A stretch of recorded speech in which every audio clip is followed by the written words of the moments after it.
All right, I don't know what I'm going to talk about right now. I'll put this in bits and bytes, just more uh, wishy-washy feelings and sentiments, really. Not out of nostalgia, but some cultural commentary, because this is what's in the forend of, or in the foregrounds of the culture. This being April 25th, 2023. And, okay, personal update. I don't have any jobs. I don't have any prospects for jobs, and I have to turn down other jobs, other contracts in other provinces because no one in my family has the resources to to assist me. I can't get a loan. My personal debt, both my credit cards are well past due. I haven't paid my student loans at all or anything like that in years because of the burdens that it would have incurred. A bit of financial warfare against the creditors who charge anywhere between 20 and 45% interest on their loans, which is complete usury in my opinion. And I don't want to be part of that. I'd rather destroy my own credit than pay people like this that the money doesn't have any value anymore, right? Because the government just prints it. It's oh, more debt, $1 trillion of debt. Money machine go. Oh well. Oh well, what's it matter? We'll just go back to the IMF. We'll just go back to the World Bank and to these trillionaires who is like, hey, you want to give us a loan? Hey, because the solution is obviously slavery. Um, what can I say? Even in like the options for investment, if I'm gonna, and more motivations and influences. I was highly influenced by it recently, like after the MIT watching their video series done with lectures like back 10 years ago. So cryptocurrency and finance math. This YouTube video playlist I put together, and I'm just sitting here and I'm drinking from my Montreal mug. How the financial landscape of Canada has completely been eviscerated. We used to have a more diverse number of banks, like Canada Trust used to be separate from TD, Bank of Montreal, Royal Bank, then Farmers Credit Union or Desjardins, Bank of Nova Scotia, et cetera, et cetera. At least to be that's the ones that I can think of right now. Obviously being an Easterner, there are other organizations that have existed and do exist, to help with finances. But I look at all this stuff, and what was I saying? Oh yeah, I'm highly influenced also by A Simple Path to Wealth by J.L. Collins. And I'm not stupid with my money, right? Like people, again, I anticipate this critique. Like how come he doesn't have any money? How come he doesn't work? How come he's leeching off of his family? These are the feelings and questions that I have. Like my sister's on disability. My dad is still working, and he wants to retire.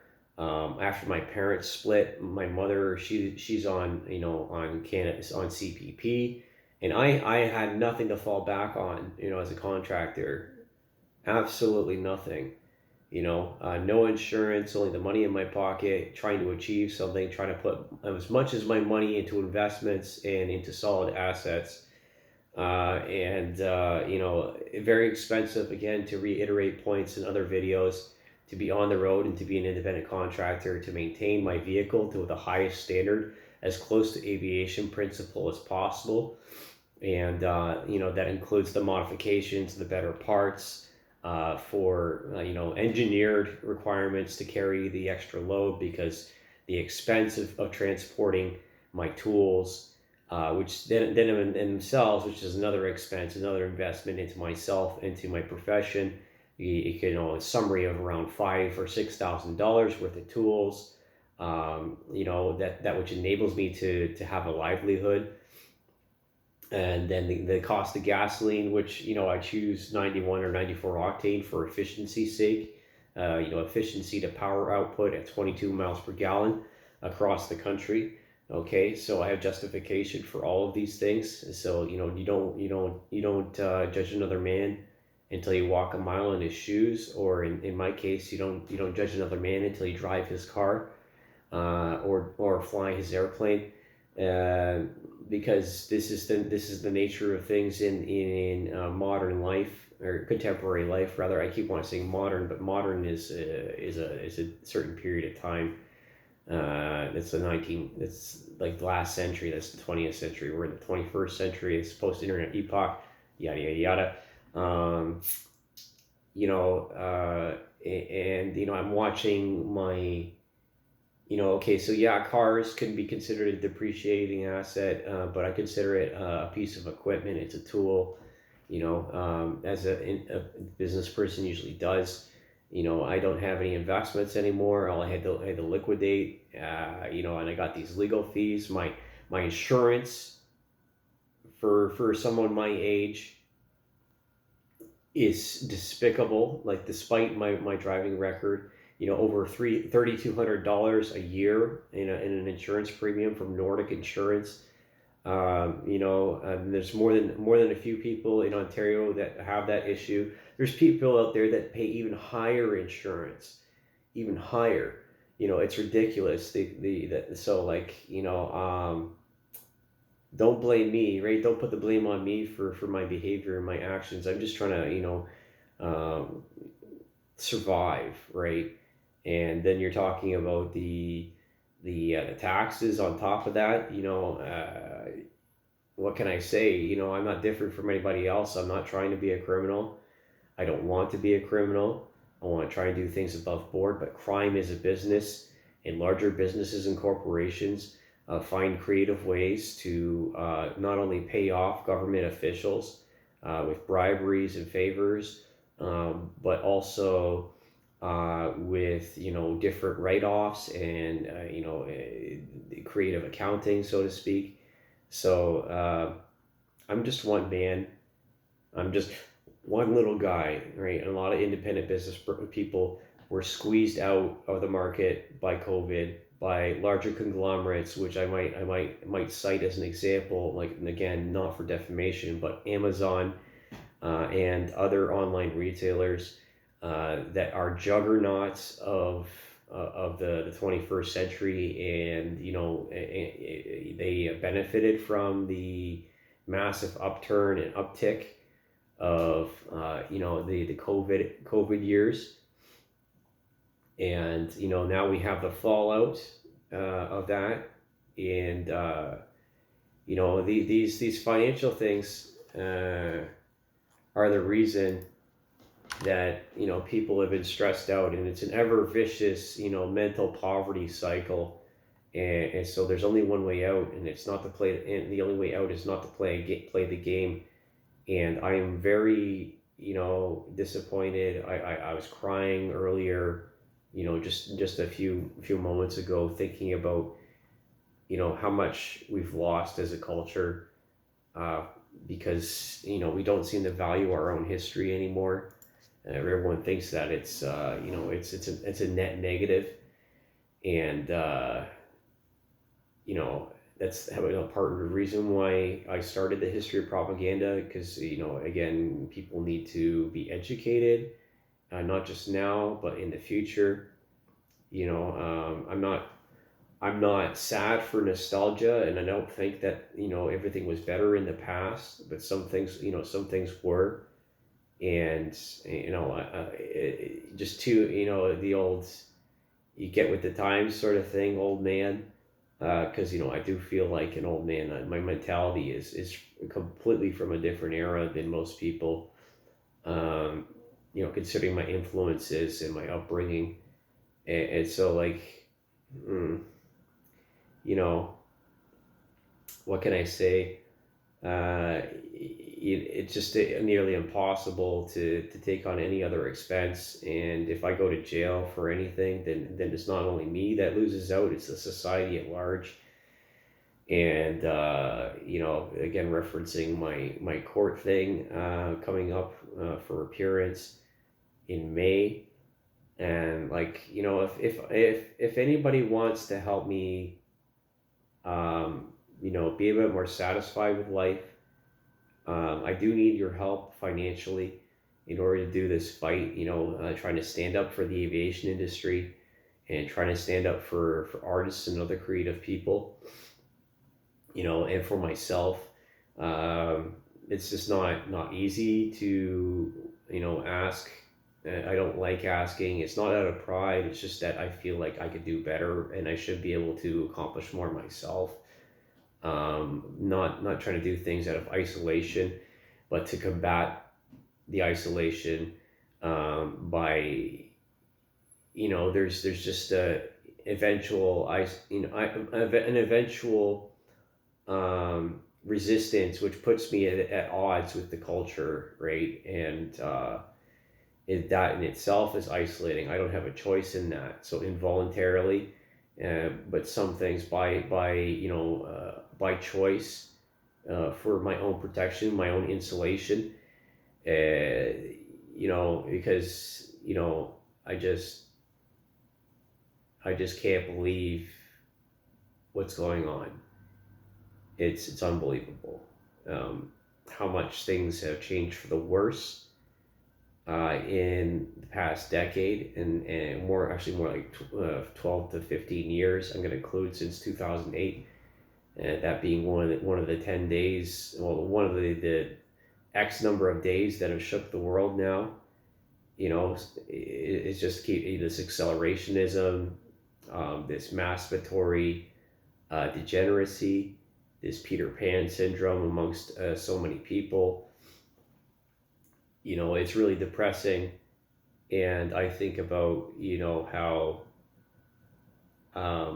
I've failed quite often and how I could have done something better. And how debilitating that is, at times, I'm just laying there, not because of possibly because of the influence of the caffeine, but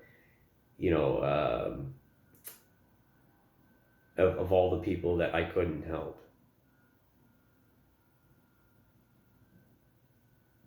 And I've been there for a lot of people in their time of need, and talked them out of suicidal depression and, hot moments of high anxiety. And it just doesn't feel like there's people in my life that are prepared to deal with that when it happens to me. They want to medicate me, or they want to put me in an institution or something along those lines. And I'm not the kind of person, and I'm not to have a stigma, right? Because I do have my own anxieties, my own apprehensions about the mental health system, as do many other people, not only because of their inadequacies, but also of the current psychological current psychological concepts that are defined by the DSM-5, which I don't agree with. And as a hyper intellectual, right, I come to terms with this. I'm so smart that I'm stupid, right? That I don't feel like I would be treated fairly.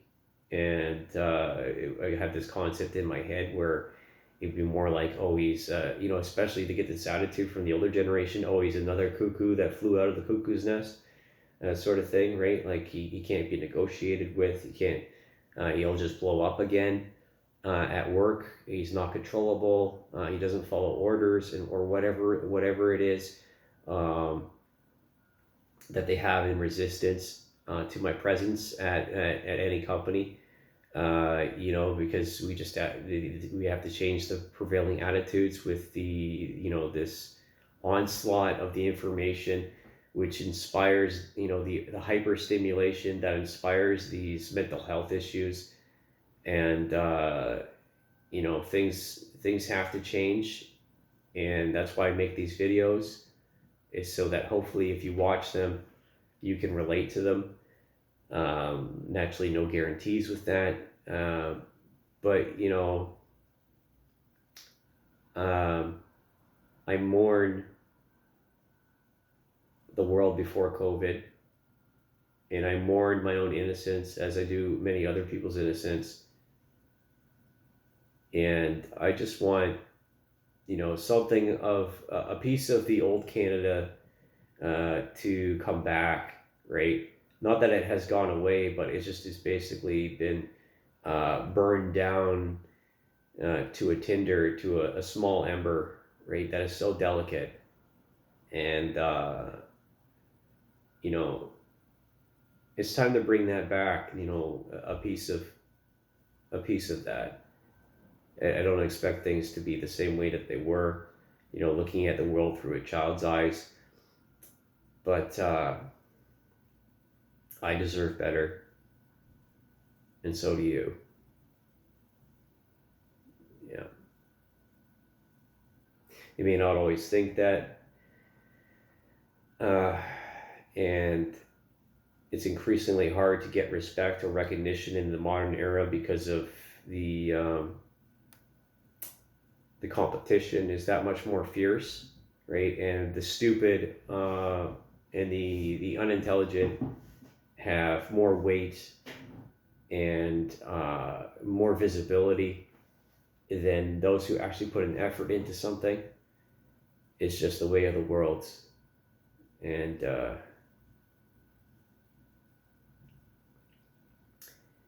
that's all I'm going to say today. Again, if you feel like contributing, I will appreciate it to my well-being and a bit more income so that I can get myself back on my feet and go back to aviation.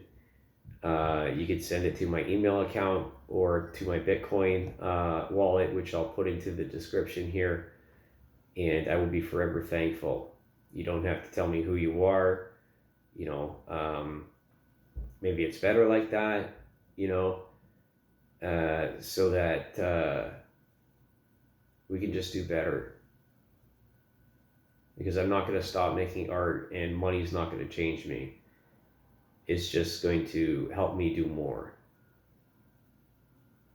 Thank you, all of you. If you ever bother to even watch this or listen, get through the first little bit, and step by step, piece by piece.